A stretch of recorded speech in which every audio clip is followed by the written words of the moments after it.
La hija de la bruja. Soy investigador privado. Para dedicarme a esto, tuve que estudiar criminología, que, por cierto, no es algo fácil. Para empezar, cuando yo estudié en la universidad, no había muchos institutos que contaran con la carrera. Para poder graduarme, tuve que acumular 180 créditos en poco más de 3 años. Mi trabajo, la mayor parte del tiempo, no es tan interesante como suena. Sí hay casos en los que todo parece de película, pero son muy pocos en realidad. Hay muchos mitos de qué es lo que hace un investigador privado. Básicamente, lo que hace es investigar a petición del cliente a una persona o un grupo de personas. Debemos averiguar todos los movimientos de quien se nos solicita investigar, qué hace, cuándo, dónde y con quién. Al final, se hace un reporte y por lo general se le entrega al abogado del cliente. Aunque he tenido clientes que han contratado mi servicio para otros fines alejados del rubro legal. En este trabajo hay que hablar con mucha gente. Se duerme realmente muy poco. Hay que infiltrarse en lugares y de vez en cuando se rompe un poco la ley. Pero si eres bueno en un trabajo, como en mi caso, se puede cobrar bastante bien. Quiero platicar del que, sin lugar a duda, ha sido el caso más intrigante en el que he trabajado alguna vez. Esto sucedió hace más de 10 años, en una de las delegaciones del que en aquel entonces se llamaba DF. Espero entiendan que habrá algunos detalles que no puedo revelar porque, para empezar, este caso lo investigué de forma ilegal. Una noche, una madre preocupada hace una llamada a emergencias. Resulta que su hija Sofía no había regresado a casa. La última vez que la vio fue cuando le dio el lonche para que se fuera a la secundaria. La angustiada madre es ignorada por completo y le dicen que debe esperar más tiempo para que las autoridades intervengan. La mujer se niega a esperar y me contacta. Yo me presenté en su casa a la brevedad. Sí me preocupé al principio. La casa era antigua, en una colonia de bajos recursos. No me malentiendan, no quiero que se tome a mal, pero mi trabajo cuesta y mi familia no come agradecimientos. La casa era rara, tenía cosas extrañas colgadas en la puerta y ventanas, símbolos dibujados en las paredes y un árbol peculiar afuera. Ya pasaba de la medianoche cuando llegué a la casa de la mujer. Estaba muy alterada y no era para menos.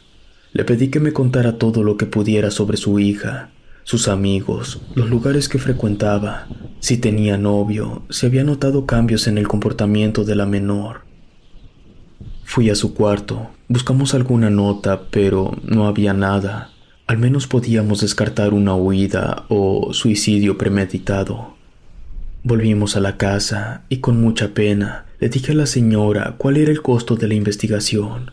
Yo cobro por día de trabajo, con la garantía que cada día tendré información nueva relevante.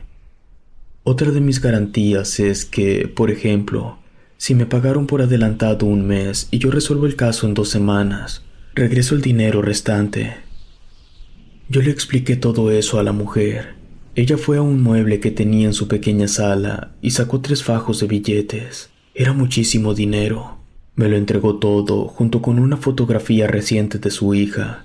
Me dijo que ella era lo único que tenía y lo más importante de su vida. Su esposo y su otro hijo habían muerto en un accidente en el transporte público. Tomé la fotografía y antes de aceptarle el dinero, le pedí que me dijera de dónde había sacado semejante cantidad. Me dijo que era bruja y que eso eran todos los ahorros de su vida. Esos 3 fajos de billetes eran 30 años de hacer trabajos de brujería. Su voz y su mirada fueron tan convincentes que supe que me estaba diciendo la verdad. Fue en la primera semana de agosto de aquel año que un amigo que tenía en la policía me informó que habían encontrado un cuerpo que coincidía con la descripción de Sofía. Fui a la estación. Mi amigo me mostró las fotografías y todo coincidía. Estatura, color de piel, cabello y ojos. Aún traía el uniforme puesto. Estaba descalza y no estaban sus lentes. Solo faltaba que la madre identificara el cuerpo. Solo había una cuestión. El rostro de Sofía estaba irreconocible. La habían golpeado demasiado. Fui con la madre y le informé que había aparecido un cuerpo que podría ser el de su hija. Ella se desplomó, quedó inconsciente. Como pude, la hice volver en sí. Era una escena desgarradora. Me dijo que quería ver el cuerpo. Le advertí que quizá se podría llevar una impresión muy fuerte por el estado del cuerpo, pero ella insistió. La llevé en mi auto hasta la morgue y ambos entramos con el cuerpo. Si era la hija de la señora. Jamás me había tocado presenciar a una madre sufrir tanto por la muerte de un hijo. La mujer me dijo que quería estar un momento a solas con el cuerpo. Así que el forense y yo nos quedamos afuera. De pronto, la mujer empezó a hablar en otro idioma. No lo sé. Gritaba, pero no con sufrimiento, sino como si estuviera rezando o algo parecido. Eso duró unos 5 minutos. Luego, un viento caliente salió por las orillas de las puertas de la morgue. Hasta un ligero resplandor verde se pudo ver. Y no lo sé. No alcanzo a comprender. Yo solo les digo lo que el forense y yo pudimos ver. La mujer salió y me pidió que por favor la llevara de vuelta a su casa. En el camino le pregunté si quería que yo le ayudara con lo del funeral y me dijo que no se haría nada de eso, que ella ya había sacado la esencia de su hija del cuerpo y que lo llevaba en un relicario, que lo pondría junto con la esencia de su esposo y de su otro hijo. Eso me dio un poco de miedo, pero supuse que eran cosas que las brujas hacen con sus familiares. Llegamos a su casa y la acompañé al interior. Quería asegurarme que la señora estuviera bien dentro de lo que cabe. Ya estaba sacando el dinero para devolvérselo cuando me pidió que me sentara. Me dijo que ella sabía quiénes habían matado a su hija, que había podido verlos. Me explicó que había hecho un ritual que le permitía visualizar los últimos momentos que había vivido su hija. Me dijo sus nombres: Santiago H., Mateo G., Leonardo M., Emiliano L., Diego P., Ángel R., Jesús S. y Gael C. Afirmó que todos ellos iban a morir en menos de 90 días, que ella misma los iba a matar a todos. Yo le pregunté por qué me estaba diciendo eso. Me respondió que yo debía asegurarme que en verdad murieran, que me quedara con el dinero y que encontrara a los 8 hombres responsables de la terrible muerte de su hija, que estuviera al pendiente de todos ellos durante 90 días, hasta que todos estuvieran muertos, y que por favor la mantuviera informada. Antes de irme, me dijo que debía buscarlos en el orden en que ella los había nombrado, ya que sería en ese mismo orden en el que irían muriendo. Esa misma tarde comencé a buscar a Santiago H. Primero fui al lugar donde habían encontrado el cuerpo de Sofía. Ahí cerca, como unas 3 cuadras, había un bar que tenía muy mala pinta. Entré, fui a la barra y pedí un trago. Le saqué plática al que atendía y le dije que estaba buscando a 2 tipos, uno que se llamaba Santiago y otro que se llama Gael. Si encontraba juntos a 2 sujetos con esos nombres, creo que sería muy posible que se tratara de los hombres que la bruja afirmaba que eran los responsables. Para mi sorpresa, el señor que atendía el bar me dijo que él conocía a 2 tipos con esos nombres, que cada año venían a la zona de vacaciones, que eran motociclistas. Me preguntó si yo también andaba en moto, y le mentí diciéndole que sí, que para eso los estaba buscando. Él me dijo que habían estado ahí 3 días antes, y que seguro regresarían pronto. Le pregunté si había problema con que yo estuviera en su establecimiento hasta que volvieran, que en verdad quería hablar con ellos. El señor me respondió que no había ningún problema, que podría volver todos los días y estar ahí por horas, y mientras estuviera consumiendo no habría ningún problema. Estuve yendo a ese bar por 4 días hasta que una noche entraron y el tipo de la barra me dijo que allí estaban. No solo eran 2, eran 8 tipos los que estaban entrando. Resulta que todos eran amigos y que ellos conformaban un pequeño club de motociclistas. Tomaron una mesa y me acerqué con ellos. Les pregunté si podía sentarme, que había escuchado que tenían un club de motos y que estaba interesado en unirme. Me vieron raro y me ofrecía pagar todo lo que tomaran, y así fue que me aceptaron. Ya estando ebrios, fueron hablando un poco de más.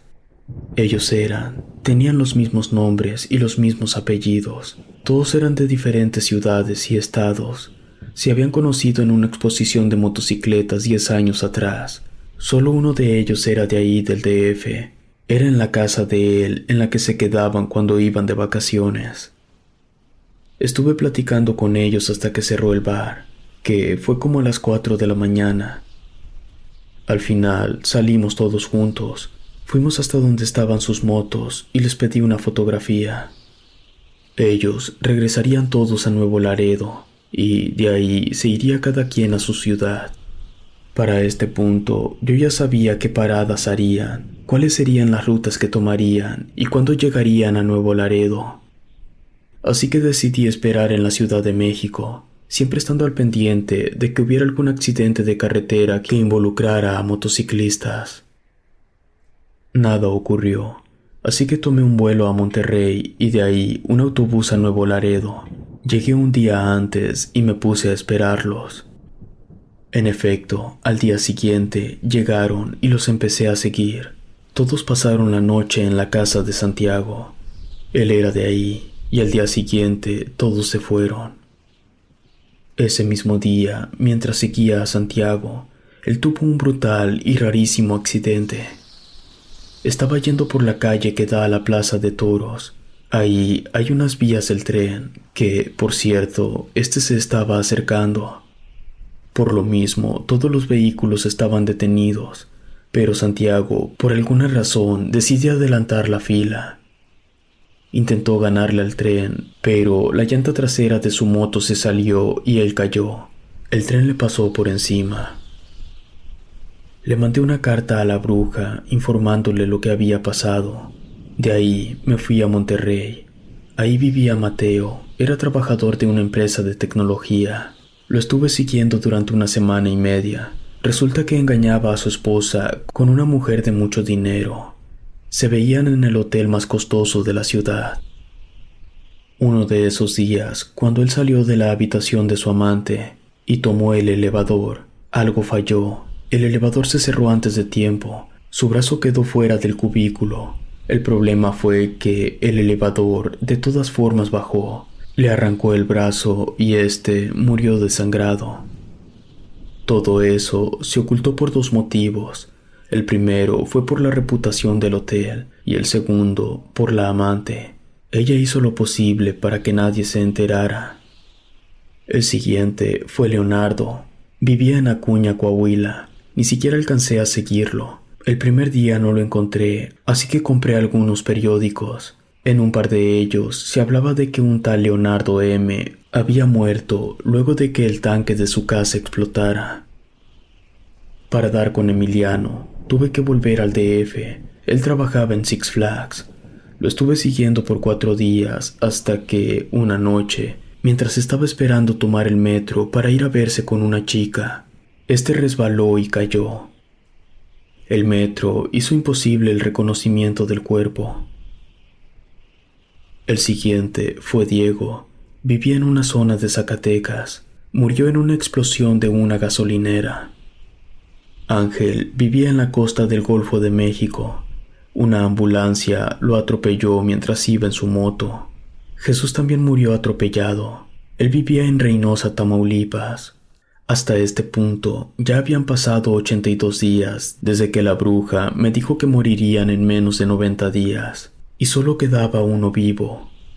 Si lo que la bruja me había dicho era verdad, él iba a morir como mucho en una semana. Gael vivía en San Luis Potosí, en la capital del estado. Él no estaba enterado de la muerte de sus amigos, porque solo se comunicaban cuando se acercaba la fecha anual de reunirse en Nuevo Laredo para viajar hasta el DF. Además, Gael trabajaba en una fábrica de partes de auto. Hubo un accidente. Murió el día 84. Ese mismo día le envié la última carta a la bruja. El caso me había abrumado demasiado, así que decidí tomarme un descanso de un par de semanas. Luego de eso, volé al DF. Quería hablar con la bruja. Yo tenía muchas dudas. Necesitaba respuestas, pero nunca las obtuve. Al llegar a la casa de la bruja, ya no vivía nadie ahí. No había puertas ni ventanas.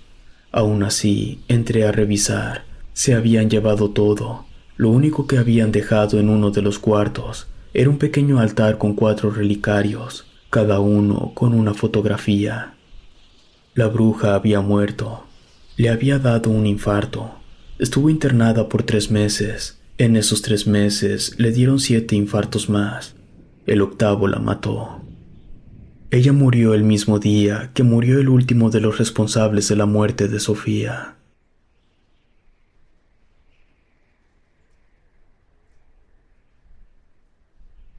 Camino de condenación. Esta vida es difícil para todos, a veces más, a veces menos, pero al ciudadano promedio siempre se le dificultan las cosas. Dinero, trabajo, salud. Siempre se atraviesa algo, por más que uno trata de ahorrar para comprar un mejor carro, una mejor casa, para salir de las deudas, a veces no es posible. Recuerdo que había ocasiones en las que no me alcanzaba ni para pagar los recibos de agua. Con problemas de esa magnitud, lo último en lo que estaba pensando era en ahorrar. Muy apenas tenía para sobrevivir cada semana con esposa e hijos. Por eso existen las personas que ofrecen atajos hacia la estabilidad o incluso hacia la prosperidad. Pasar de andar en camión a tener una flotilla propia. Suena muy bien, pero en la brujería, al igual que en los bancos, todo tiene letras pequeñas, cláusulas y condiciones que decidimos ignorar por la prisa y la necesidad de una mejor vida. El mal karma se va acumulando hasta que es una bola gigantesca de excremento que viene directo hacia ti y no puedes hacer nada para evitarla. Si yo hubiera sabido todo eso en aquel entonces, quizá no habría hecho nada. La bruja me lo advirtió. Sus palabras exactas fueron: para que a ti te vaya bien, a alguien le debe ir mal. Si quieres vivir, alguien debe morir. Pero el hambre y la impotencia de llegar a la casa con las manos vacías y ver la cara de mis hijos que esperaban al menos un pan duro es la peor sensación que puede existir. Así que le dije a la bruja que no me importaba nada, que lo hiciera.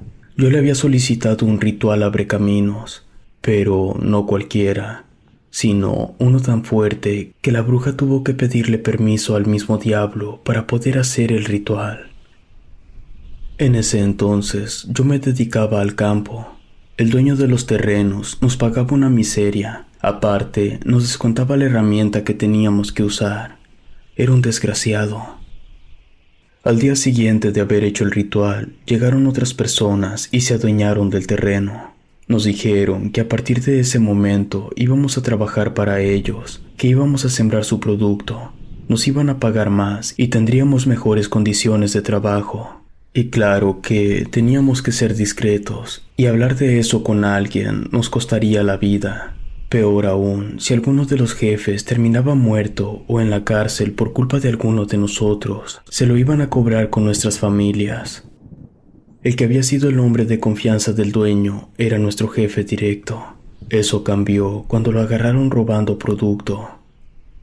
Yo era el que más producto entregaba en las jornadas, no porque yo fuera el mejor, sino porque no quería que nunca más mi familia tuviera hambre, y nos pagaban por kilo entregado, así que yo siempre trabajaba más duro que todos. Había veces que no comía ni iba al baño por estar trabajando, así que luego de quedarse sin hombre de confianza, me eligieron a mí. Ya no tenía que cansarme, solo supervisar y me pagaban el doble. Fui aprendiendo del negocio, y cuando había oportunidad hacía otras cosas, ayudaba en lo que se podía. Ahí había varios jefes. Había uno que se encargaba de la transportación del producto, otro que se encargaba del tratamiento y recolección, el de seguridad y el jefe de ellos.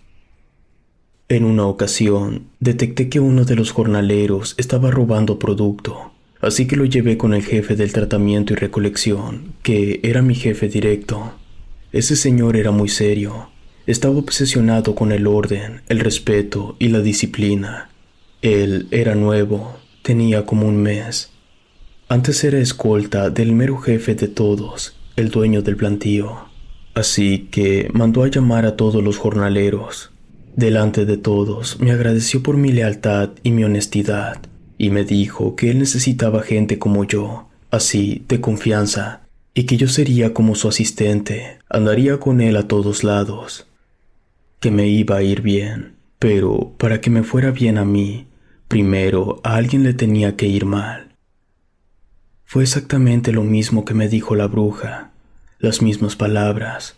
En ese momento me acordé y tuve una sensación muy rara, como si algo malo fuera a pasar. En eso, el jefe me dijo que todo el que robaba producto ya no regresaba a su casa, y yo tenía que hacerlo. Si no lo hacía, el que no iba a regresar a casa iba a ser yo, así que simplemente lo hice. Mi jefe me dio unas palmadas en la espalda, luego me dijo que eligiera a alguien para que tomara mi puesto, alguien de mi confianza. Me advirtió que si yo elegía a la persona equivocada, sería malo para mí. Elegí a uno que yo consideraba mi amigo. Con mi nuevo puesto, ya estaba ganando más de lo que necesitaba. Ya podía darme ciertos lujos y consentir a mi familia. Así que junté un dinerito y fui a visitar a la bruja. Ella no me cobró cuando me hizo el ritual. Yo estaba en deuda con ella. Así que fui a dejarle algo de dinero. Le pagué 80,000 pesos. Ella estaba muy contenta. Yo le agradecí la confianza por haberme esperado tanto tiempo para el pago. Me preguntó si necesitaba otra cosa, que iba por su cuenta. Le dije que no, que muchas gracias, que ahora tenía suficiente para mí y para mi familia. Entonces me miró muy seria y me dijo que para el diablo todavía no era suficiente, que yo iba a crecer más, mucho más. Yo no quería, así como estaba ya era mucho. La bruja me dijo que eso lo debía haber pensado antes de solicitar un ritual tan poderoso, que no se trataba si yo quería más o no, que la forma en la que funcionaba el ritual yo no podría hacer nada para evitarlo. Yo le pregunté que qué ganaba el diablo haciéndome ganar más dinero. Me dijo que la respuesta era simple, que un día llegaría el punto en que yo ganaría tanto dinero que me corrompería por completo, y dejaría de buscar dinero y empezaría a buscar poder, y eso me haría cometer cosas que le gustan al diablo. Yo le aseguré que eso no iba a pasar, que yo tenía valores y que yo había hecho todo solamente por mi familia. Ella mostró una sonrisa siniestra y me dijo que mis valores se me habían olvidado cuando había matado. Yo no le había contado nada de eso. El semblante de la bruja cambió completamente y me dijo que yo iba a matar a más personas, gente que tiene familia. Al hacer eso, no solo me estaba condenando yo al infierno, sino que estaría también condenando a esas familias, porque seguramente el hijo o el hermano se llenaría de rencor, coraje, odio, y esos sentimientos los harían cometer cosas malas que los condenarían al infierno. Yo estaba consternado. La bruja tenía razón. Me di la vuelta y antes de salir, la bruja me dijo una última cosa. El diablo siempre gana. Debía existir alguna forma de salirme de todo, o ya, mínimo, de no seguir avanzando. Dejé de ofrecerme para hacer cosas que no fueran estrictamente necesarias en mi puesto, pero un día descubrí al que yo había elegido para tomar mi anterior puesto, a mi amigo, tomando producto. El desgraciado sabía que si alguien más lo descubría, yo terminaría muerto. Por eso no lo iba a permitir. Era él o yo. Tal como me había advertido la bruja antes de hacer el ritual, si yo quería vivir, alguien debía morir. Ya eran 2 muertes las que tenía en mi conciencia. No quería otra. No quería cargar con algo así. Yo solo quería que mi familia no pasara hambre, pero terminé convirtiéndome en un monstruo. Así que, una semana después, me senté con el jefe y le dije que ya no quería seguir, que estaba fuera. Él no se veía nada contento cuando le dije eso. Yo ya no era un jornalero, era uno de sus hombres de confianza. Supongo que eso no lo haría ver bien con los demás. Simplemente me dijo que ya sabía dónde estaba la salida y que podía irme caminando, porque ya no podía usar ninguno de los vehículos. Tardé 9 horas en volver a mi casa. Cuando llegué, la puerta estaba abierta, todas las luces estaban apagadas. Mientras caminaba por el piso de abajo, iba gritando los nombres de mi esposa y de mis hijos, pero nadie me respondió. Así que, temblando de miedo, subí las escaleras. Ahí estaban. Encontré a mi familia muerta. Me habían dejado salirme, pero el precio fue alto. Me dejaron vivir, pero para eso alguien debía morir. La brujería es muy engañosa, nunca ganas. Cualquiera que diga que la brujería es para ayudar, está mintiendo. No culpo a nadie por la muerte de mi familia. Yo lo causé. Lo sé y lo acepto con resignación. Lo único que me duele es que mi familia estaría viva si yo me hubiera esforzado en conseguir un mejor trabajo en lugar de buscar el camino fácil.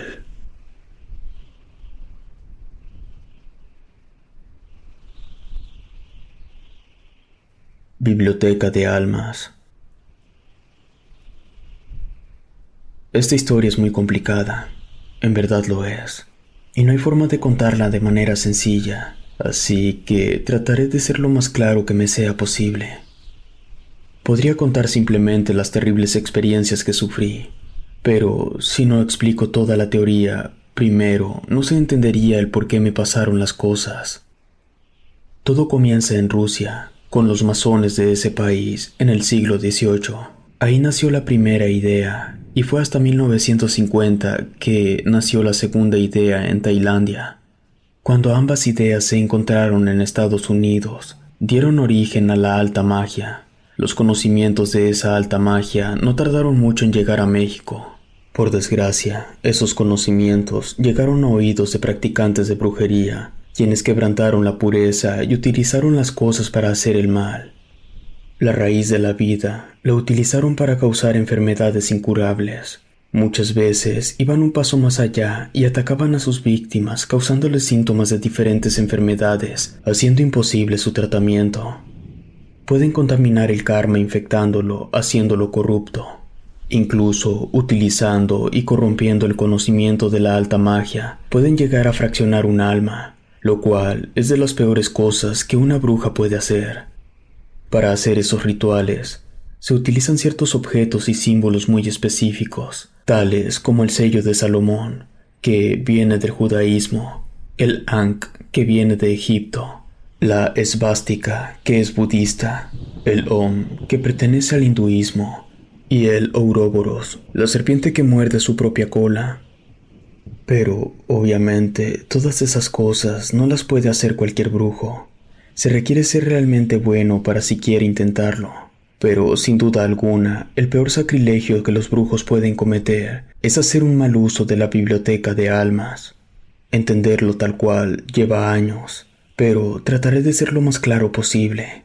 Se trata de un onírico compendio de registros en el que se almacenan todas las acciones que han realizado todas las personas a lo largo de la historia de la humanidad. Y también se encuentran todos los pensamientos que han surgido de las mentes humanas desde que Adapa dio sus primeros pasos en este planeta. Literalmente, es el banco universal de información. Si se tiene la suficiente práctica, no solo se puede tener acceso al pasado, sino también al futuro, ya que, según algunos investigadores de la Biblioteca de Almas, en la dimensión que ocupa el tiempo, no funciona de la forma que nosotros lo entendemos. Cuentan las leyendas que hace decenas de miles de años existían varias bibliotecas físicas para, literalmente, leer los registros plasmados en papel. Se teoriza que tales bibliotecas estaban en Lemuria. El punto es que profanar el registro de almas tiene graves consecuencias, no solo para el que lo ejerce, sino también para el que lo solicita. Y es ahí donde mi historia empieza. Yo era el hijo de un matrimonio adinerado, estudiado en una escuela privada, adicto a la hierba, rodeado de amigos igual de adictos. Mis padres me daban 2,000 pesos por semana para mí, y yo podía hacer con ellos lo que quisiera. Y eso era lo único que me darían. Si yo me terminaba el dinero el lunes y ocupaba comprar algo para la escuela, sería mi problema. No habría ni un peso más. Eso me enseñó a ahorrar. Ahorraba bastante porque a mis amigos y a mí nos gustaba irnos de viaje durante las vacaciones de Semana Santa. Así que de los 2,000 que me daban, yo guardaba 500 cada semana. Al año casi juntaba 30,000 pesos. Bueno, por las tardes, a mis amigos y a mí nos gustaba reunirnos a ver películas de esas que te dejan volando la cabeza. Mi favorita de aquel entonces era una en inglés que se llamaba Arrival. Es de alienígenas y esas cosas. En esa película se explicaba que el tiempo no es una línea, sino que es un círculo y todo está ocurriendo al mismo tiempo. Te manifiesta la idea de que el presente, el futuro y el pasado se superponen entre sí. Es una cosa muy rara. Ahora, imaginen verla mientras te estás fumando uno de los buenos. Ahora, imaginen verla mientras estás fumando. Me impactó mucho y eso del tiempo se quedó rebotando en mi cabeza.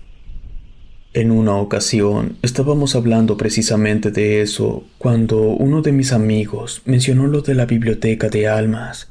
Y que si acaso existía una forma de acceder a toda esa historia del tiempo, era únicamente utilizando ese registro. Para mis amigos, ese comentario quedó ahí, pero para mí no fue un simple comentario.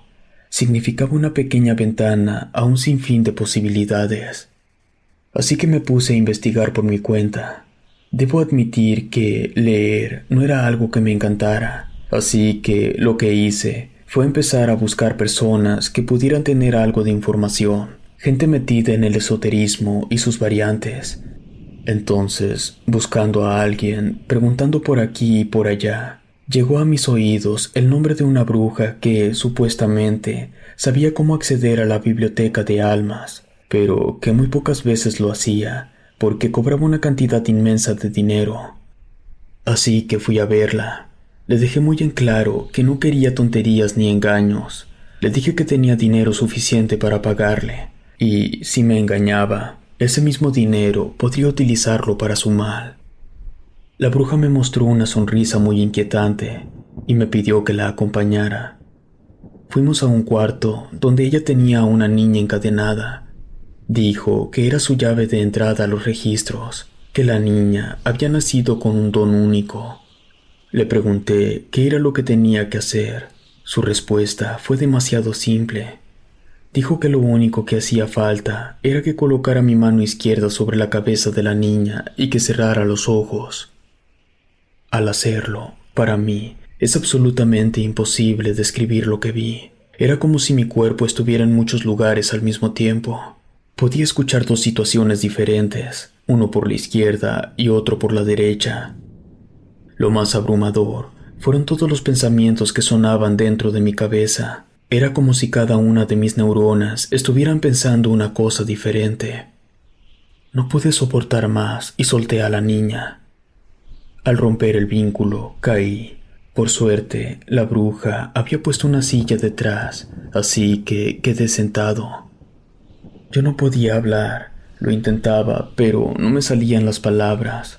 Movía la boca, pero no emitía sonido, ni siquiera un pequeño ruido. La bruja salió del cuarto.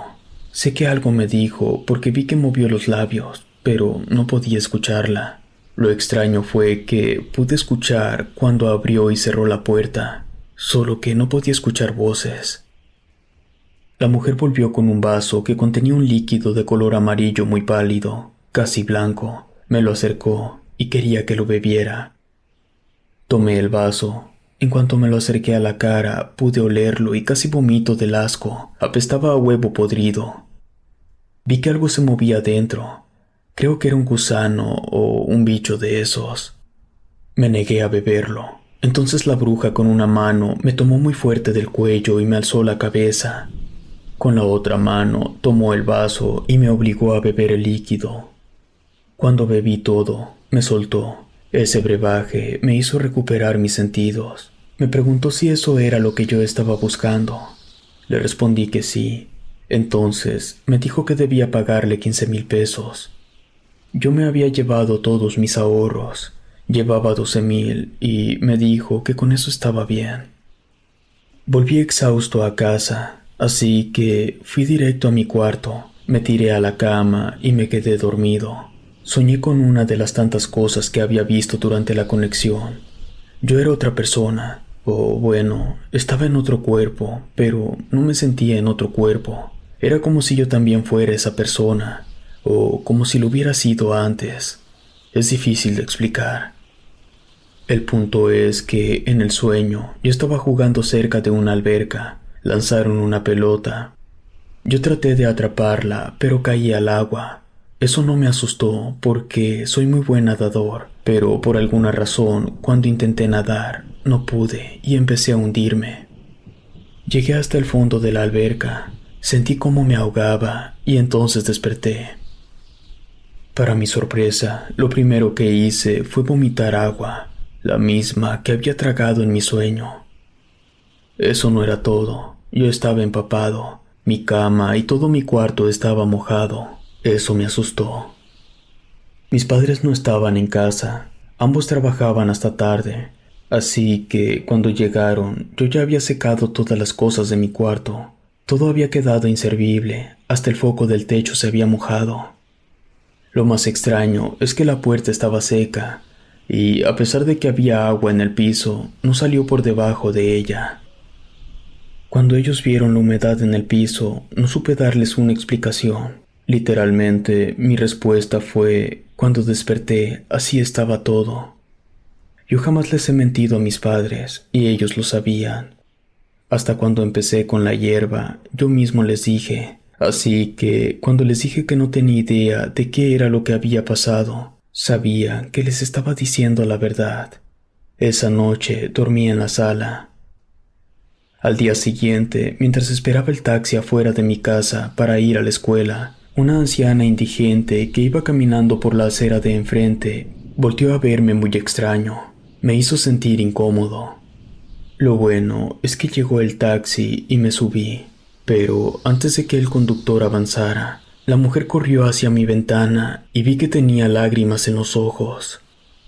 El día en la escuela fue casi normal. Lo único raro que me ocurrió fue que al ir al baño y pasar frente a un espejo, de reojo, pude ver que en el reflejo no era yo, sino una niña pequeña. Yo me giré de inmediato, pero al hacerlo, ya mi reflejo estaba bien. Ahí fue que empecé a sentir que estaba alucinando. Al salir de la escuela, mejor volví a casa en lugar de irme con mis amigos. No me sentía bien.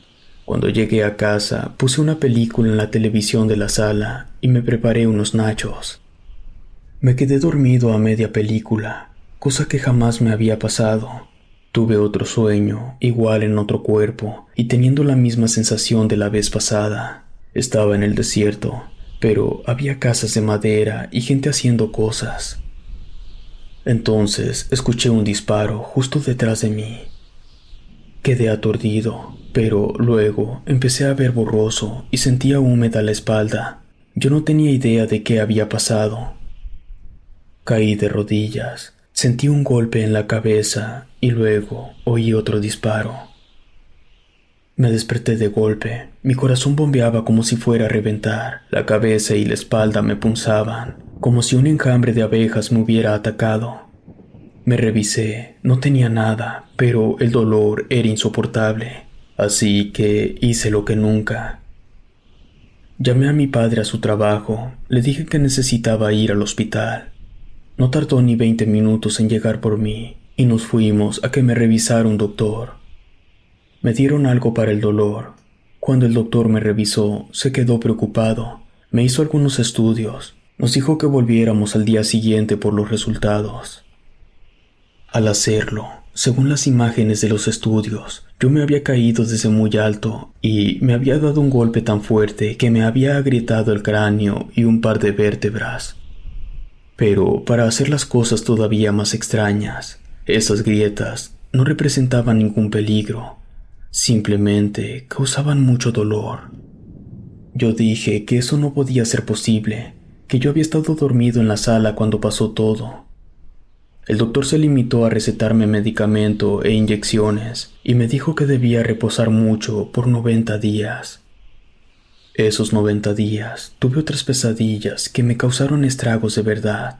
Amanecí con quemaduras en un brazo, rasguños, moretones, cosas muy extrañas estaban pasando. Yo sabía que todo estaba relacionado con la biblioteca de almas, así que al pasar los 90 días fui de nuevo con la bruja.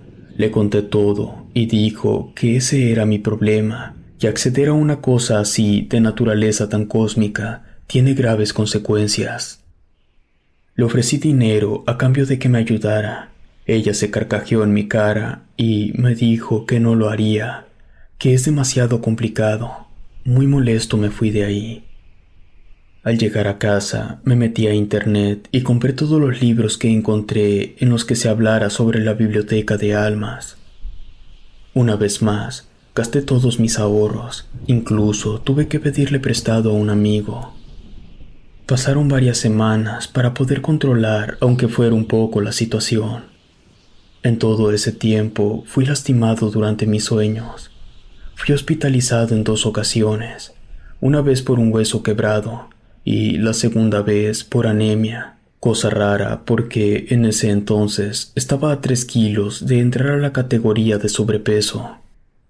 El primer avance que tuve fue poder eliminar el daño físico, o bueno, a medias. Es decir, yo seguía sintiendo el mismo dolor, pero ya no había consecuencias tangibles. Si durante el sueño me rompían un diente, despertaba dolorido, pero con mi diente intacto. Tuvieron que pasar 3 meses de intenso sufrimiento, pero finalmente el dolor terminó, y 1 año después se acabaron las pesadillas. No me considero un experto en la materia, soy simplemente una persona que tuvo que educarse y estudiar mucho para poder vivir con tranquilidad. De haber sabido que tendría que pasar por un calvario, jamás me hubiera animado a hacer algo tan tonto.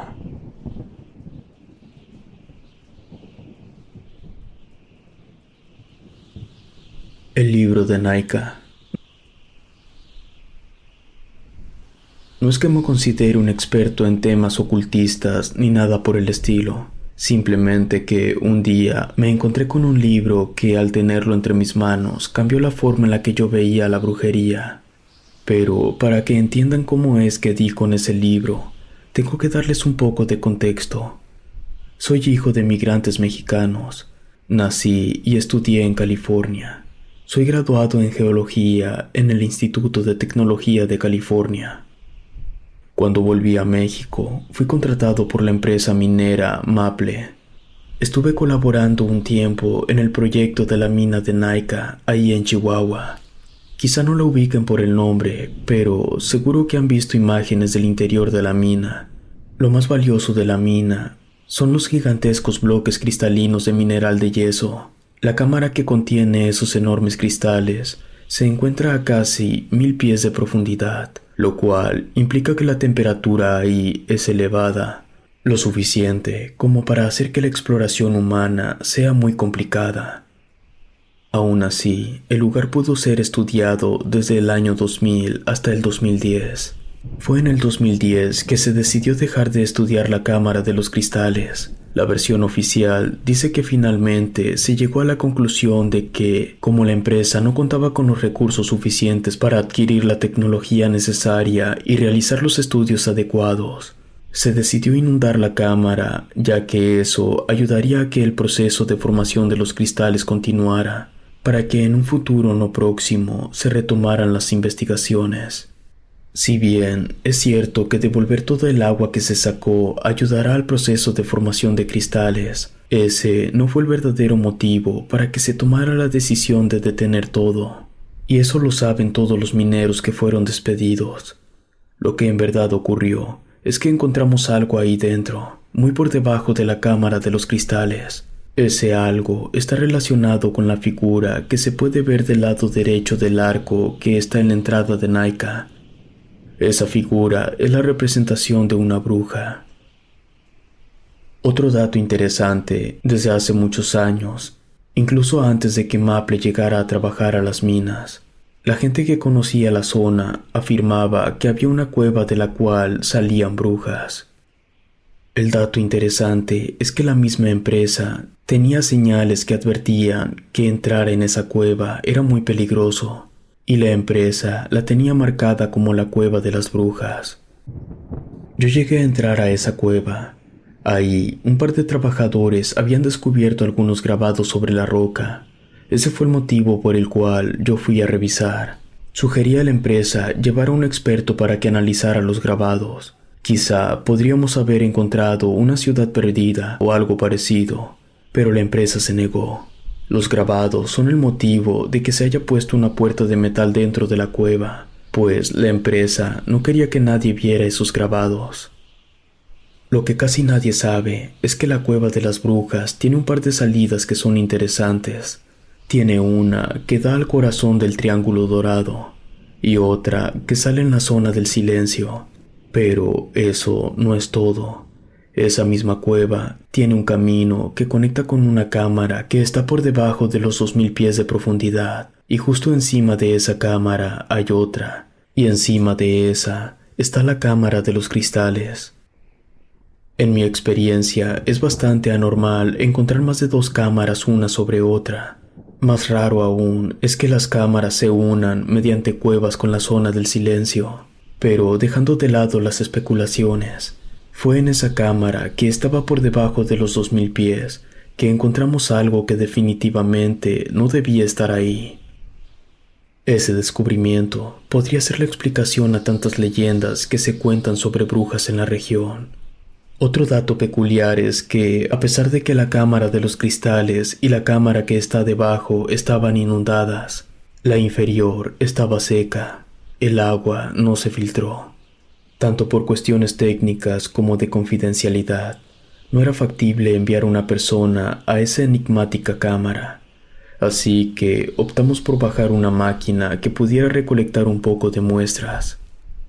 La máquina estaba equipada con luz artificial y cámara. No tenía la mejor resolución del mundo. Además, esto fue hace más de 10 años. Las cámaras no eran lo que son ahora. Encontramos un depósito de libros. Algunos se veían extremadamente antiguos, otros parecían no tener más de 100 años. Esa era evidencia contundente para afirmar de que alguien había estado viviendo ahí abajo, o quizá aún vivía ahí. Los libros estaban apilados sobre la roca sin ningún orden ni acomodo. La máquina solo podía cargar con un libro. Así que seleccionamos uno al azar y lo subimos junto con la máquina. Todo se manejó con hermetismo. Solo algunos pocos estuvimos presentes cuando se abrieron las páginas del libro. Todo estaba en español, escrito a mano. La tinta no parecía tinta, sino algo diferente. El libro daba muy mala espina. Tenía una vibra extraña. Nos llegó la orden que solo uno de nosotros podría permanecer en el mismo cuarto que el libro, y quien se quedara tenía estrictamente prohibido tocarlo, hasta que se nos dieran nuevas indicaciones. Mi curiosidad era muy grande, así que empecé a hojear. Era una especie de diario que narraba sucesos cotidianos. Lo extraño es que la primera página hablaba de una ceremonia para nombrar a un Zaratustra. La ceremonia ocurría en Irán. La fecha era del 2600 a.C. Fui avanzando las páginas hasta que reconocí un nombre. Conforme iba leyendo fragmentos de las páginas, iba entendiendo mejor de qué trataba el libro. La persona que lo había escrito narraba cómo era vivir en tiempos antiguos siendo practicante de brujería. Se mencionaba la religión de las brujas, que tenía un nombre muy extraño y realmente difícil de pronunciar. Algunas páginas más adelante reconocí otro nombre, Alejandro Magno. En el libro decía que él había ordenado la primer muerte grupal de practicantes de brujería. El libro también iba contando la evolución de los rituales, de cómo al principio todo era inofensivo, por decirlo de alguna manera. Pero con el paso de los siglos, las cosas cambiaron y comenzaron los sacrificios, primero de animales y luego de humanos. Creo que era una mujer la que había escrito todo, porque cuando se hablaba de los brujos se les mencionaba como tal, pero cuando hablaba de las brujas utilizaba la palabra nosotras. Habían muchos nombres que no me sonaban de nada, muchas páginas hablando del diablo y la relación e importancia que tomó dentro de la brujería con el pasar del tiempo. El libro narraba con coraje cómo las brujas fueron culpadas por la peste negra. También se hablaba de la Santa Inquisición y cómo torturaban y ejecutaban a las brujas. Con cada página yo iba quedando más y más impactado. Pasando la mitad del libro, se hablaba de la desaparición de niños, del Maleus Maleficarum, la muerte de Juana de Arco y los juicios de Salem. Estaba por terminar el libro cuando mi jefe entró al cuarto y me encontró leyéndolo. Fui despedido junto con muchos mineros, quienes ya tenían tiempo sospechando que algo ocurría bajo tierra, pues varios de ellos afirmaban que, mientras realizaban sus cortas rutinas de 30 minutos en la Cámara de los Cristales, habían visto y oído cosas que no tenían por qué estar ahí abajo. Luego de tantos despidos, toda el agua que se había sacado volvió a ser depositada para que ya nadie pudiera bajar, y según supe, se ordenó que la llave de la puerta metálica que estaba en lo profundo de la cueva de las brujas se perdiera. Así que nadie podría entrar, no al menos de forma sencilla. Fueron menos de 20 minutos lo que estuve leyendo a prisas y por pedazos el libro. Pero como dije al principio, ese corto lapso de tiempo fue más que suficiente para que mi perspectiva sobre la brujería cambiara. Pues, a mi entender, las brujas al principio no eran malas ni se metían con la gente, solo que, por situaciones políticas y sociales, las fueron aislando y atacando, a tal punto que tuvieron que volverse hostiles. Yo jamás volví a saber nada de ese libro, el cual estaba escrito a puño y letra de una bruja.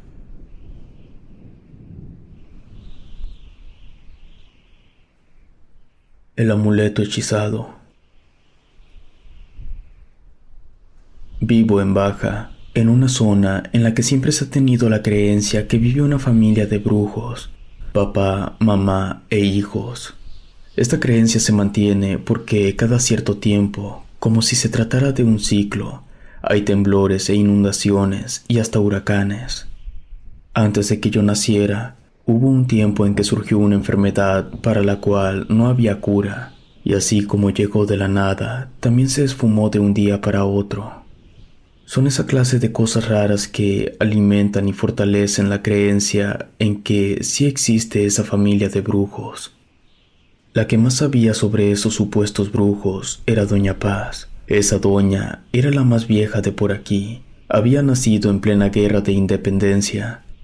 Ya no vive la señora, pero cuando yo era joven solía platicar con ella. La doña debía tener unos 85 o 90 años. Esa señora afirmaba que la familia de brujos le había enseñado a leer los caracoles, pero como la doña tenía fama de mala copa, nadie le creía.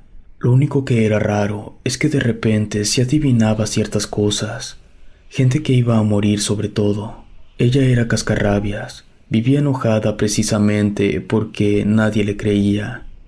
A mí me caía bien, siempre tenía cosas interesantes para contar. Creo que yo era el único con el que ella no era grosero, porque yo no le hacía burla. Además, de vez en cuando le invitaba una cerveza. A la doña ya le faltaba memoria, porque cada que me contaba una historia lo hacía como si fuera la primera vez, aunque en realidad ya me la había contado unas 30 veces. De todas las historias que me contaba, la que más me llamó la atención era una en la que afirmaba que en tiempo de la independencia en Durango Había ocurrido un enfrentamiento entre el ejército de Vicente Guerrero y un aquelarre de brujas que estaban de parte de Iturbide. Doña Paz decía que las brujas habían perdido aquel enfrentamiento y que Vicente Guerrero había ordenado que se les diera una ejecución ejemplar para que ninguna otra bruja quisiera rebelarse. Utilizaron espadas para cortarlas en pedazos mientras aún seguían vivas. La última vez que platiqué con Doña Paz, se me ocurrió preguntarle el cómo ella sabía esa historia que había ocurrido en Durango, si ella toda su vida había estado ahí en Baja. Su respuesta me dejó pensando. Me dijo que esa historia se la había contado la familia de brujos, porque resulta que ellos habían pertenecido a un aquelarre en Durango. Vivían allá cuando ocurrió ese enfrentamiento, y fue precisamente por eso que se habían mudado a la zona donde yo vivo. Doña Paz continuó contándome. Me dijo que la familia le presumía que en su camino hacia acá habían hecho muchos destrozos en cada poblado por el que pasaban. Esa misma tarde, cuando me estaba despidiendo de ella, la doña me dijo que presentía que su muerte estaba cerca y que cuando ella muriera, quería que yo fuera a su pequeña casa y tomar un amuleto que ella tenía debajo de su cama. Que lo viera como un agradecimiento por haber sido la única persona que la había tratado con respeto. Doña Paz falleció al día siguiente. La encontraron tirada afuera de la iglesia. Fue raro. Ella jamás se acercaba a ese lugar. Yo me esperé algunos días antes de ir a su casa. Debo admitir que sí me daba curiosidad qué clase de amuleto podría estar guardando. Fui hasta el lugar y me aseguré que nadie me viera entrar. Era una casa muy pobre. No había nada, solo su cama en muy mal estado. En ese momento sentí mucha pena por Doña Paz. Al mover su cama pude verlo. Eran un montón de conchas marinas y corales unidas con un alambre metálico, y en el centro había un ojo. Quiero pensar que de un animal y no de una persona. El ojo también está unido a los corales con alambre metálico. Había algo en ese horrible amuleto que me incitaba a tomarlo. Me parecía una pésima idea, pero no podía evitarlo. Era como si tuviera un imán. Me acerqué a él y con uno de mis dedos toqué el ojo. No pasó nada, así que me di media vuelta y volví a mi casa. Pero en la noche tuve un sueño como nunca había tenido. Era muy vívido. Yo sentía que estaba consciente dentro de ese sueño. Yo caminaba al lado de una chica hermosa, la mujer más hermosa que había visto alguna vez. Su piel era de color de la arena y su cabello era larguísimo y de color violeta. Ambos continuamos caminando hasta llegar a la costa. Ahí, a lo lejos, pude ver a un niño. Yo lo conocía. Era el hijo de la señora de la tienda de la esquina. La hermosa mujer extendió uno de sus brazos y con su dedo índice señaló al niño. En ese momento, su dedo se desencarnó y su hueso quedó expuesto. Luego desperté. El sueño había sido tan vívido que cuando desperté creí que seguía soñando.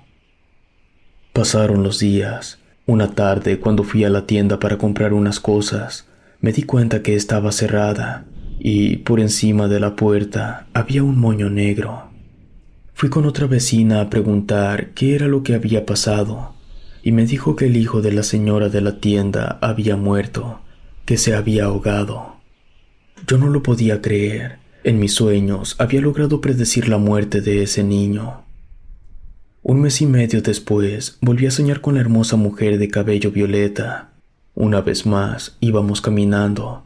Llegamos hasta una calle y ella levantó su mano y señaló a una casa. Al momento de hacerlo, al igual que en el primer sueño, su dedo se volvió de hueso. A los pocos días, hubo un incendio en una casa. El fuego se podía ver desde donde yo estaba. Al acercarme, me di cuenta que era la misma casa con la que yo había soñado. De las 6 personas que había dentro, solo 5 lograron salir con vida. No había duda, tocar el amuleto me había dado la capacidad de soñar con la muerte. Quizá por eso Doña Paz de vez en cuando sabía quién iba a morir y cómo lo haría. Yo no quería esa capacidad, Me daba pánico solo pensar en la posibilidad de que algún día fuera a soñar con la muerte de un familiar o un amigo. En el tercer sueño vi a un compañero de trabajo. A los pocos días murió por la picadura de una serpiente.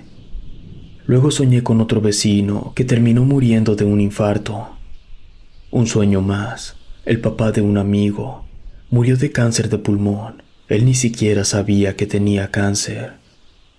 Hasta que, finalmente, un año después de haber tocado el amuleto y luego de 7 sueños, soñé con un familiar, un primo con el que me llevaba bastante bien.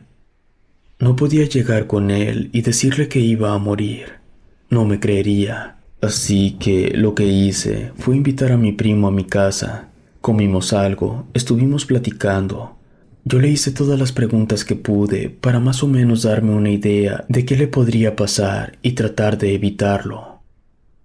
Le pregunté por su salud, sobre los riesgos de su trabajo, si tenía pensado hacer algo esa semana o ir a algún sitio, cualquier cosa. Al parecer, su salud estaba bien. Él llevaba un tiempo yendo al gimnasio y estaba intentando comer un poco más sano, porque resulta que estaba intentando salir con una muchacha que era muy fitness. Lo único era que el fin de semana él tenía planeado ir a Tijuana. Le dije que no fuera, que yo iba a organizar una fiesta y que la muchacha en la que él estaba interesado era amiga de una amiga mía, así que seguro estaría en la fiesta, y aceptó quedarse. La cuestión es que a la fiesta fue un tipo que también estaba interesado en la misma muchacha que mi primo. Ese sujeto intentó propasarse con ella. Mi primo la defendió y el tipo le dio un golpe muy fuerte que lo hizo caer y se golpeó la cabeza. Ya no se levantó. Yo vi todo. Quería moler a golpes al maldito, pero me detuvieron. Él quiso correr de la fiesta, pero unos amigos lo inmovilizaron en lo que llegaba la policía. El tipo fue a la cárcel. Han pasado muchos años y los sueños en los que veo a aquella mujer son cada vez menos frecuentes.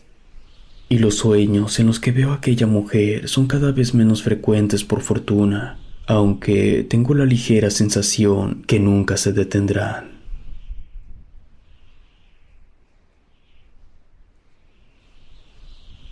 Brujería en el cerro. Soy de Monterrey. En una ciudad con tanta gente, lo más normal es que de vez en cuando alguno desaparezca, sobre todo cuando se vive en algunas de las colonias que están metidas en los cerros. En aquel entonces yo vivía en una de esas colonias, de las que estaban más alejadas del centro. Para poder moverme de la casa al trabajo y viceversa, tomaba un camión. No recuerdo el nombre de la ruta, pero era uno que llegaba hasta Guadalupe. Corría el rumor que ahí por mi colonia, en la cima del cerro, vivía una bruja. Pero las pocas cosas que se contaban de esa bruja eran diferentes a cualquier otra que yo hubiera escuchado antes. Decía que le gustaba convertir a las personas en animales, no en nahuales, sino literalmente en animales, para que fueran sus ojos y a través de ellos saber todo lo que estaba ocurriendo en su territorio. Una noche yo regresaba del trabajo. Se desató una lluvia fuerte, pero demasiado, con truenos y mucho viento.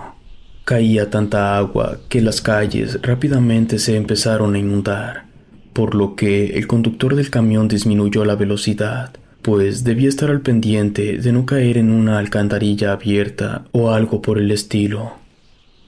Yo iba muy nervioso. Siempre he tenido miedo a los truenos. Verlos me hace querer correr a esconderme. La verdad, no sé por qué me pasa eso, pero les tengo muchísimo miedo. Ya quedábamos pocos. El chofer preguntó si alguien iba a Guadalupe, pero casi todos dijimos que no. Solo una muchacha dijo que sí iba para allá.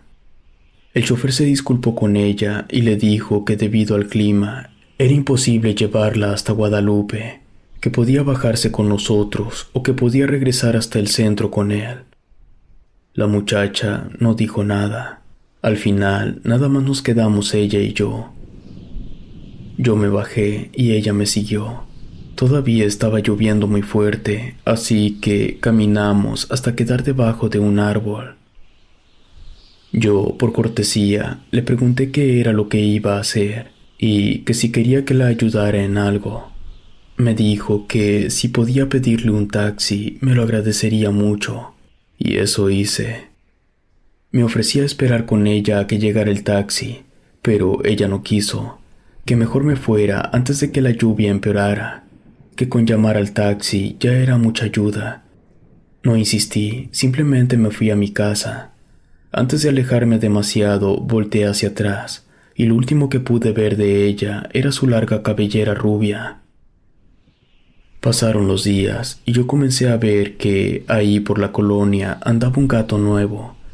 No habían muchos gatos sueltos en la colonia, así que me llamó la atención ver ese gato que era de color amarillo. Una tarde, mientras esperaba el camión para ir a casa, vi que en uno de los postes estaba pegada la fotografía de la muchacha rubia a la que yo le había pedido el taxi. Ella no llegó a su casa, había desaparecido. Los vecinos decían que ese gato tenía el mismo comportamiento que los animales de la bruja, y realmente sí parecía. Se le quedaba viendo fijo a todas las personas que le pasaban cerca. Nunca pedía de comer. No andaba cazando bichos, no dejaba que nadie se le acercara. Cuando a alguien le ofrecía comida, simplemente caminaba hacia atrás, pero sin despegarle la mirada. Y más de un vecino decía que durante las noches parecía que el gato les hablaba. O bueno, que les chistaba, y eso los asustaba. Una noche yo estaba preparando mi cena cuando de pronto golpearon mi puerta. Dudé en abrir, pero insistieron demasiado, así que fui. Al abrir la puerta, una niña entró corriendo a mi casa. Yo me quedé sorprendido y le pregunté qué estaba pasando. Me dijo que estaba caminando con su amiga y de pronto el gato amarillo les empezó a chistar, que ella y su amiga corrieron asustadas y que cuando volteó su amiga ya no estaba. Yo le dije que teníamos que ir a casa de sus papás. Yo no quería tener problemas, así que la llevé a su casa a que contara lo que había pasado. Le dije a los papás el cómo su hija había llegado a mi casa y que yo tenía que retirarme, que ellos hablaran con los papás de la niña desaparecida, que ahí yo no tenía nada que ver. Nunca se supo nada de la niña desaparecida. Lo bueno fue que nunca trataron de inculparme de nada, pues la otra niña, la que había llegado a mi casa, siempre mantuvo su historia. Algunos vecinos decían que a los pocos días de que esa niña desapareció, comenzaron a ver una extraña paloma que se paraba cerca de las ventanas de las casas y se la pasaba viendo hacia adentro. La verdad, yo nunca vi ninguna paloma espiando por mi ventana, pero los vecinos decían que sí.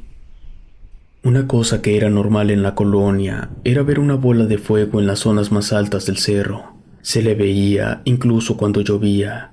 De hecho, creo que era cuando más se le veía. Nosotros creíamos que se trataba de la bruja, que había hecho un pacto con el diablo y que por eso tenía el poder de convertirse en una bola de fuego. Cuando esta cosa andaba suelta, todos corrían a cerrar sus ventanas y escondían a los niños debajo de las camas. De vez en cuando, la bruja se paraba frente a alguna casa. Era una mujer muy atractiva, y se decía que si le abrías la puerta, ella pasaba la noche contigo, pero en menos de 24 horas después de eso, te convertías en perro. Eso era lo que se decía. Lo que sí es un hecho, es que 1 o 2 veces por año, cuando algún hombre ya no regresaba a su casa, a los pocos días un perro nuevo andaba vagando por la colonia. Los vecinos de vez en cuando mataban a los animales que estaban al servicio de la bruja.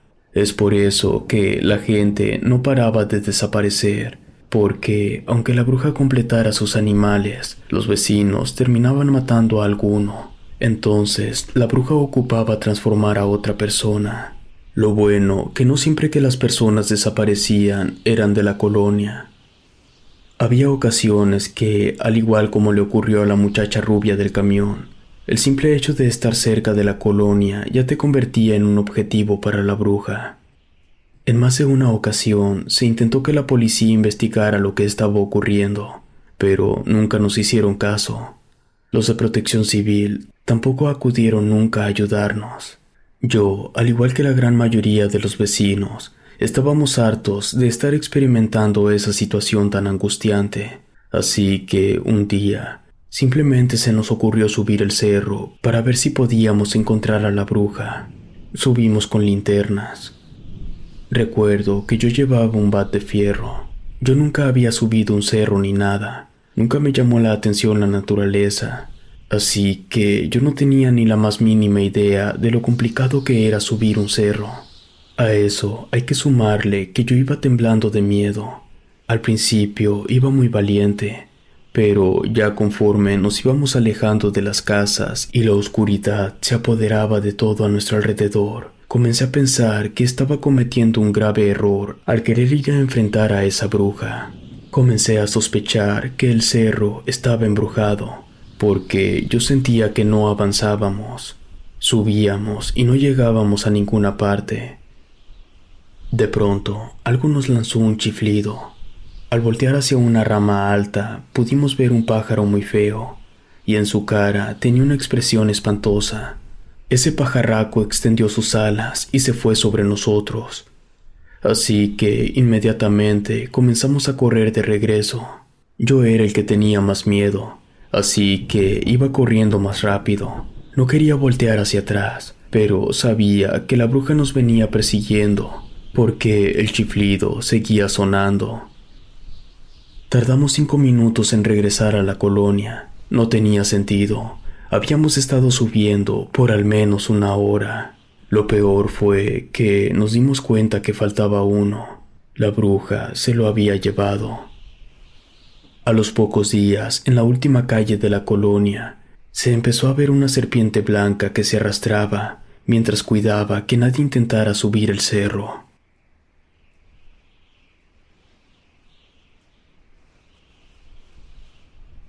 Una bruja en Guerrero. Nací en una pequeña comunidad en el estado de Guerrero. Actualmente ya no vivo ahí. Fui de los pocos afortunados en encontrar un pequeño lugar en cualquier otra parte. Créanme cuando les digo que cualquier rincón oscuro es mejor que vivir donde yo nací. Ahí no hay nada, y lo poco que hay es escaso. Lo único que abunda es la pobreza y el hambre. La vida en esa localidad es triste. El gobierno se olvidó que existe, e incluso Dios se ha olvidado de ese lugar. Mis abuelos contaban que cuando ellos eran jóvenes recién casados, la vida era muy diferente, y que todo había cambiado cuando a la comunidad llegó una bruja.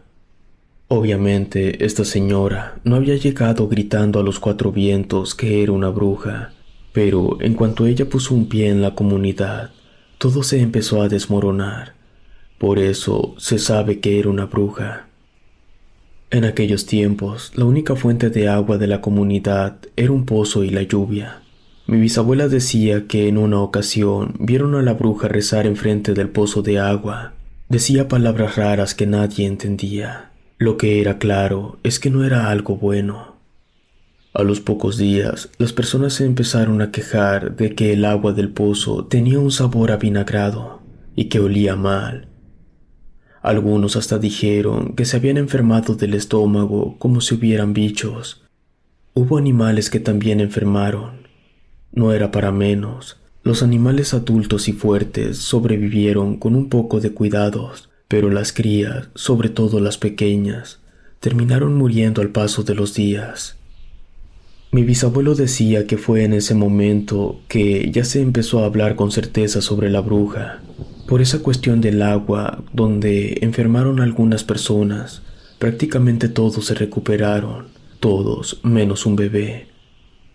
La criatura estaba pasando por un cuadro de deshidratación, así que bebió mucho de esa agua maldecida. Los padres encararon a la bruja. Obviamente, la mujer los ignoró por completo. No le importaba la muerte del bebé.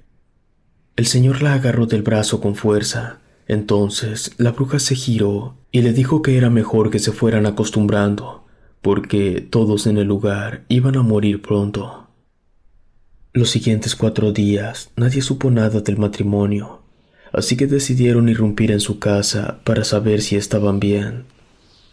Los encontraron muertos acostados en su cama. Estaban completamente engusanados y las paredes de su cuarto estaban tapizadas de moscas grandes y verdes.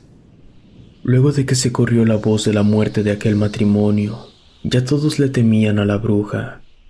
Mi bisabuela contaba que la mujer esa casi nunca salía de su choza, que, por cierto, nadie sabe en qué momento ni cómo la construyó, ya que la choza donde vivía no estaba antes de que ella llegara.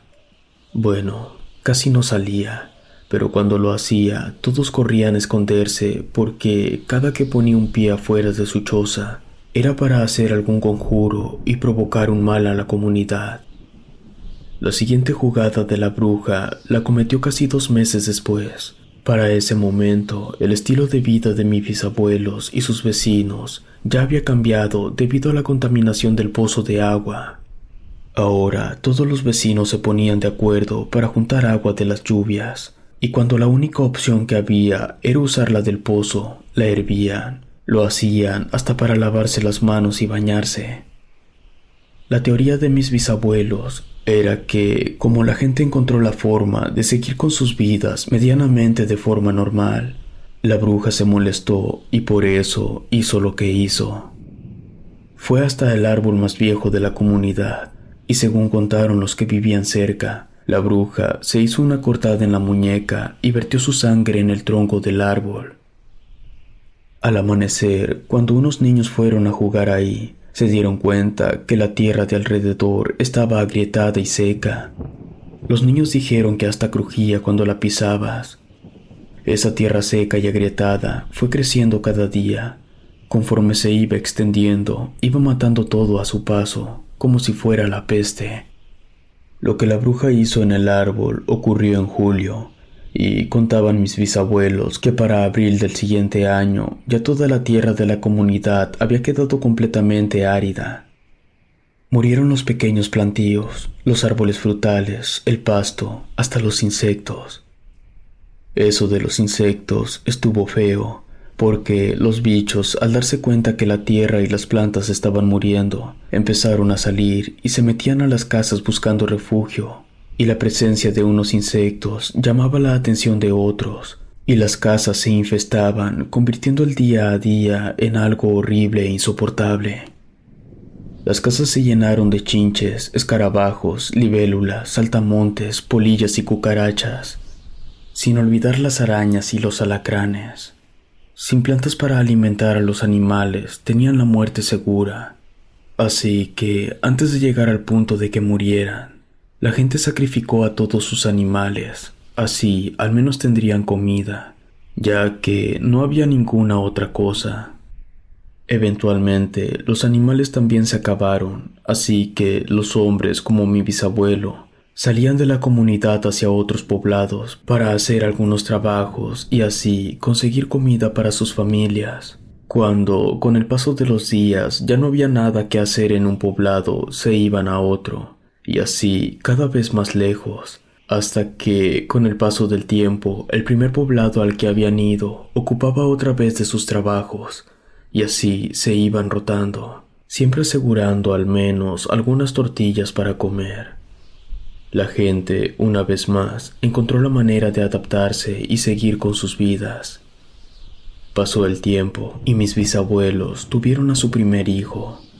Para ese punto, el pozo de agua ya se había secado, así que la gente solo contaba con el agua que los hombres traían de otros poblados y del agua que caía del cielo cuando llovía. Entonces, la bruja, harta de ver que la gente seguía resistiendo, decidió mostrar lo peor de ella, su última jugarreta. Nadie nunca supo exactamente cómo fue que lo hizo. Pero en una sola noche se llevó a todos los niños menores de 3 años de todas las casas de la comunidad. Los adultos descubrieron todo al amanecer. El terror y la ira se apoderaron de la gente. Habían llegado a su límite y ya no estaban dispuestos a soportar a la bruja. Así que, en un intento desesperado por retomar el control de sus vidas, Toda la gente de la comunidad, incluyendo a mis bisabuelos, se armaron con lo que tenían a la mano: cuchillos, palos, piedras, antorchas, y 1 o 2 hombres tenían carabinas. Todos fueron a la casa de la bruja, porque, de todos modos, por lo que estaban pasando, ya no les importaba morir. Lo que pasó dentro de esa choza es confuso. Mi bisabuela contaba una cosa y mi abuelo contaba otra. Yo supongo que, entre tanta bulla y el tumulto, ya no se supo quién hizo qué, ni qué pasó primero y qué pasó después. El punto es que, al llegar el mediodía, la bruja estaba muerta. Había sido golpeada, apuñalada, y varios disparos habían atravesado su cuerpo. La sacaron arrastrando de su choza mientras dejaba un velo de sangre negra del que se desprendían gusanos muertos. Los hombres se adentraron a la montaña y eligieron un viejo árbol al azar. Hicieron un pozo lo más profundo que pudieron y ahí enterraron el cuerpo de la bruja, que, por cierto, ya se estaba descomponiendo. La comunidad entera pudo respirar después de eso. El pozo de agua permaneció seco. La tierra, luego de muchos años de arduo trabajo, pudo recuperarse un poco.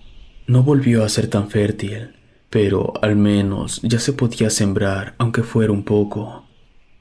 En cuanto a los niños que se llevó la bruja, nunca los encontraron, al menos no vivos. Esta historia yo la escuché por primera vez cuando tenía 9 años, y todo ese episodio de las brujas es la menos terrorífica de las 3 oscuras historias que se cuentan en la comunidad donde nací. La segunda historia es precisamente sobre el árbol en cuyos pies del tronco se enterró a la bruja, pues varios años después del suceso se empezaron a contar historias de que durante las noches de luna llena se podía ver que al árbol le salían brazos y estaba al acecho que alguien se acercara para devorarlo. El tercer relato es sobre los niños que se llevó la bruja, que entre esos niños está el primer hijo de mis bisabuelos. Se cuenta que los cuerpos de esos niños deambulan por la montaña esperando cruzarse con alguien para perseguirlo y desaparecerlo. Pero esas 2 historias quizá las cuente en otra ocasión.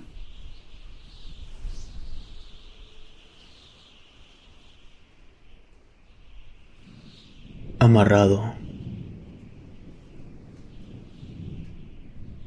Para ser sincero, no me siento orgulloso de lo que voy a contar. Mi ex esposa dice que yo me lo busqué y quizá tenga razón. Resulta que mi ex esposa terminó enterándose que yo la engañaba, nada más que yo no estaba con mi amante por decisión propia. Ella me había hecho un amarre. Por supuesto que yo no lo sabía. Aclaro, no me estoy justificando. Antes de ella ya la había engañado. No sé, quizá estar casado por tanto tiempo tenga algo que ver. Nos hicimos novios cuando yo tenía 17 y ella 14. Nos casamos 5 años después. La amante de la que se enteró fue cuando ya teníamos 20 años de casados. Pero les contaré desde el principio para que entiendan mi versión de lo ocurrido. Cuando conocí a mi última amante, le dejé bien en claro que yo era casado y tenía 3 hijos. Le advertí que por ningún motivo yo iba a dejar a mi familia, ni por ella, ni por nadie. Dijo que no había problema con eso, que mientras pudiéramos vernos de vez en cuando, todo iba a estar bien. En una ocasión, pasé por ella a su trabajo y me pidió que la llevara a casa de una disque amiga. Jamás me había platicado de esa supuesta amiga.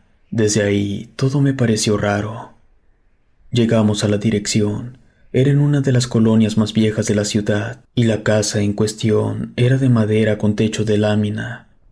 Me pidió que la esperara en el carro y ella se metió.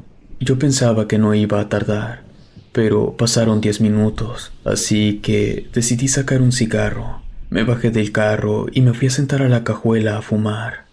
Ella tardó media hora ahí dentro. Cuando salió, subimos al carro, y antes de arrancar, ella me pone su mano en la parte baja del cuello por detrás, casi en la espalda, y yo sentí como una pequeña descarga eléctrica. Lo que yo no sabía es que la casa a la que yo la había llevado no era de una de sus amigas, sino de una bruja. Nunca supe exactamente qué demonios hicieron ahí dentro, pero me quedaba claro que fue una especie de amarre, porque 2 o 3 días después yo empecé a sentir una necesidad muy fuerte de ir a verla. Nosotros nos encontrábamos una vez a la semana. Entonces, esa semana, en viernes precisamente, me las arreglé para ir a verla. Tenía que estar con ella, estaba muy desesperado. Así pasaron 3 meses. Yo me las arreglaba para verla 2 o 3 veces por semana. Era complicado porque los lunes yo ya sabía que mi mujer iba a estar en la casa toda la tarde. Entonces, un día, mientras iba del trabajo a la casa, el carro se me apagó. No hizo ningún ruido raro, tampoco le salió humo, simplemente se apagó así de la nada. Me faltaban como 3 kilómetros para llegar. Le avisé a mi esposa, luego me bajé del carro y lo empujé un buen tramo. Yo creo que como unas 5 cuadras de ahí. Luego de eso, me cansé, así que orillé el carro. Crucé la calle y me acerqué a una de las casas de esa cuadra. La puerta estaba abierta. Golpeé un poco el portón y salió una viejita. Le dije que mi carro se me había quedado y le pedí que, por favor, me regalara un vaso de agua. Ella me dejó pasar.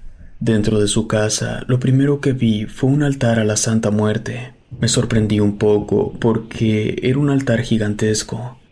Nunca había visto una cosa como esa, así que le pregunté para qué era. La señora me respondió que ella practicaba la santería y antes de irme me dijo que cualquier cosa que llegara a necesitar podía acudir con ella. Le agradecí y salí para seguir empujando el carro. Pasaron algunos meses. En una ocasión que estaba con mi amante en una casita que yo estaba rentando para poder vernos, salí al patio a cambiar la manguera del tanque de gas porque olía mucho, tenía una pequeña fuga. Entonces, cuando lo estoy haciendo, se me cae la pinza. Me agaché para agarrarla y fue cuando vi debajo del lavadero una cajita de color rojo. La tomé para ver qué tenía dentro. Había un frasco de vidrio que estaba lleno de un líquido color entre amarillento y café. En el fondo tenía tierra o masa y flotando en el líquido había cabello. Fue ahí que empecé a sospechar que me estaban haciendo brujería. Terminé de hacerlo del gas, me metí a la casa y le dije que tenía que irme, que había dejado algo pendiente en el trabajo. No le comenté nada sobre lo que había encontrado. Al día siguiente fui a la casa de la señora, la santera. Le describí lo que me había encontrado y me dijo que en efecto, eso se trataba de un amarre. Le pregunté si podía ayudarme y me respondió que sí, pero para saber qué tan fuerte era el amarre y cuál era la gravedad del asunto, yo debía llevarle el frasco para que ella lo examinara. Entonces, a la siguiente vez que nos vimos, me las arreglé para esconder las llaves sin que ella se diera cuenta. Fingí que se habían perdido y llamamos al dueño de la casa que vivía a 2 cuadras para que, de favor, nos diera otra copia de la llave. Al día siguiente, regresé y entré a la casa. Fui al patio, saqué el frasco de la caja y me fui de ahí directo a la casa de la santera. La doña se fue a un cuarto y ahí estuvo un buen rato. Cuando salió, me explicó un montón de cosas que, en verdad, no entendí ni la mitad, pero, a resumidas cuentas, el trabajo que me habían hecho era fuerte, pero no tanto como para no poder deshacerlo. La señora me dio algunas instrucciones para romper el amarre. No fue sencillo, me tomó 1 semana y media completarlas.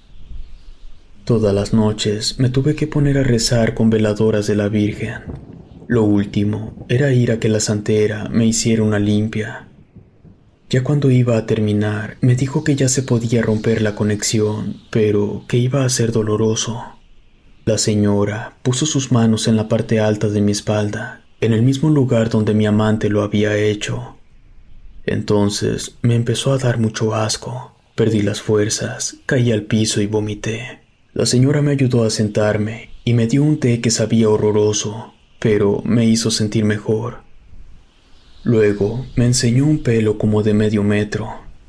Me dijo que ese pelo me lo había puesto mi amante para poder trabajarme y que había estado creciendo dentro de mi cuerpo. Yo le pregunté cómo sabría si había funcionado o no. Me dijo que intentara recordar el rostro de mi amante y no pude. Eso significaba que había funcionado. El problema es que la que había sido mi amante fue a la casa el día de mi aniversario con mi esposa. Ella fue quien abrió la puerta. A partir de ahí me pidió el divorcio, puso a mis hijos en mi contra. Fue un desastre que no pude detener. Yo, la verdad, en ese momento, ni siquiera intenté contarle lo del amarre. No tenía caso. Ya le conté después, como 1 año o 2, cuando nos vimos por la graduación de la universidad de mi hijo mayor. Es feo enterarse que te están haciendo brujería, pero como dijo mi ex esposa, yo me lo busqué. Si te gustó esta historia, suscríbete activando la campanita para que no te pierdas lo mejor de Rede. Gracias por escucharnos. Relatos escritos y adaptados por Ramiro Contreras.